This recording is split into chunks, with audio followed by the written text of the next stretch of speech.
Talks with Ramana Maharshi. Talk 64. Maharshi. The dead are indeed happy. They have got rid of the troublesome overgrowth, the body. The dead man does not grieve. The survivors grieve for the man who is dead. Do men fear sleep? On the contrary, sleep is courted, and on waking up, every man says that he slept happily. One prepares the bed for sound sleep. Sleep is temporary death. Death is longer sleep. If the man dies while yet alive, he need not grieve over others' death. One's existence is evident with or without the body, as in waking, dream, and sleep. Then why should one desire continuance of the bodily shackles? Let the man find out his undying self, die as the ego, and be immortal and happy. Talk 65. A visitor. Is the world perceived even after self-realization? Maharshi. From whom is this question? Is it from a jnani, a knower of the self, or from an ajnani, one who is ignorant of the self? Visitor. From an ajnani, one who is ignorant of the self. Maharshi. Realize to whom the question arises. It can be answered if it arises after knowing the doubter. Can the world or the body say that it is? Or does the seer say that the world or the body is? The seer must be there to see the objects. Find out the seer first. Why worry yourself now with what will be in the hereafter? What does it matter if the world is perceived or not perceived? Have you lost anything by your perception of the world now? Or do you gain anything where there is no such perception in your deep sleep? It is immaterial whether the world is perceived or not perceived. The ajnani sees the jnani active and is confounded. The world is perceived by both, but their outlooks differ. Take the instance of the cinema. There are pictures moving on the screen. Go and hold them. What do you hold? It is only the screen. Let the pictures disappear. What remains over? The screen again. So also here.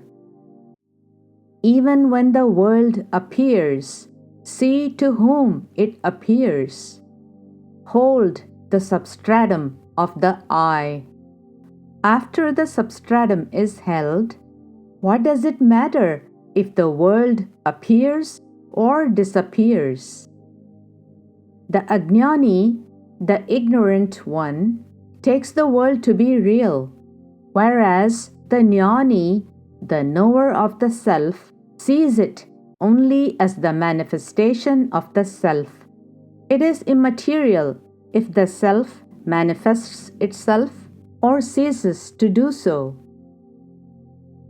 Talk 66. A letter was received containing some learned questions pertaining to memory, sleep, and death. It looked at first sight that they were cogent yet baffling to answer. But when the master was approached on the subject, he disentangled the skein very nicely, pointing out that all such confusion was due to the non-differentiation of the real I from the false I. The attributes and modes pertain to the false I and not to the real I. One's efforts are directed only to remove one's ignorance. Afterwards, they cease, and the real self is found to be always there. No effort is needed to remain as the self. Talk 67. A visitor said, "There is a trifling, halting place in my meditation. When I ask myself, 'Who am I?' my reasoning proceeds as follows. I see my hand. Who sees it? My eye. How to see the eye? In a mirror. Similarly, to see me, there must be a mirror. Which is to supply the place of the mirror in me, is my question." Maharshi: Then why do you inquire, "Who am I?" Why do you say you are troubled and so on? You could as well remain quiet. Why do you rise out of your composure? Visitor: Enquiring thus helps me to concentrate. Is concentration the only benefit? Maharshi: What more do you want? Concentration is the thing. What makes you come out of your quiet? Visitor: Because I am drawn out. Maharshi: Enquiry of "Who am I?" means finding the source of I. When that is found, that which you seek is accomplished. The gist of Maharshi's words seem to be that one should make a concerted effort and not give it up, baffled with a defeatist mentality.